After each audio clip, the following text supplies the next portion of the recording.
Another option to consider is doing a triage on the system. So this wouldn't be done by your septic reinspection, but somebody who has a lot of experience with septic tanks. Now, who might that be? Well, your property owner gets a septic pumper and hauler to pump up this system every 3 to 5 years. So they're a great candidate. They're already on site. The lids have already been dug up and opened. So it would be very easy for the septic pumper and hauler to do a visual inspection while they're pumping out the tank and fill out a 6 to 10 question form based on their visual inspection. And that information can be provided to the septic reinspector, who would then make a risk call on whether or not that system needs to be pumped out. There's also an option to take an actual measurement. So there's a device called a sludge judge, which the septic hauler could put into the tank, which measures the amount of sludge in the tank. And there's an acceptable range for the amount of sludge. And that's another good indication of how well the septic system is working.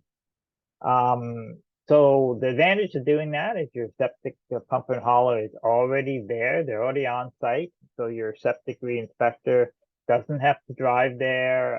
There's no extra cost for gas or driving time or any of that.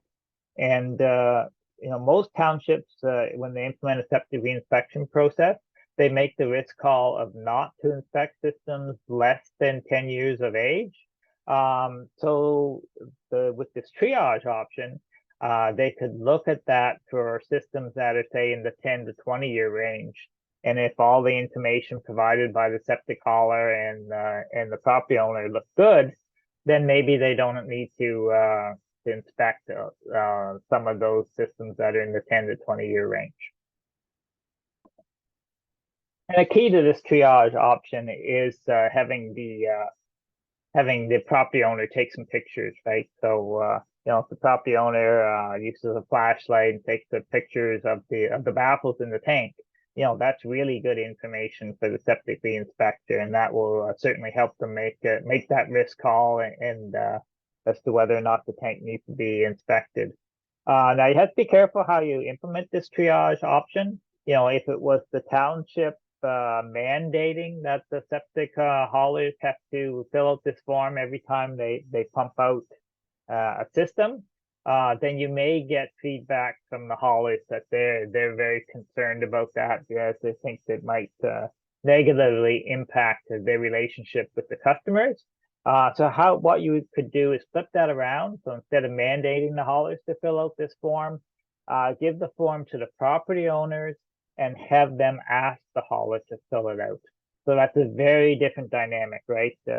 One is mandated and it's forced upon both the hauler and the property owner, versus it's optional. You give the form to the property owner, have them ask the hauler to do it, and get the information that way, and it would be the property owner that would update the form and the pictures to the septic reinspector person, to the township.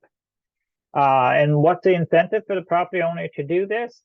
Well, if their system is working fine, the septic pumper hauler says it's working fine, you're providing the pictures to the septic reinspection person, they look at it and they say it's fine, then that's another system that doesn't need to be inspected.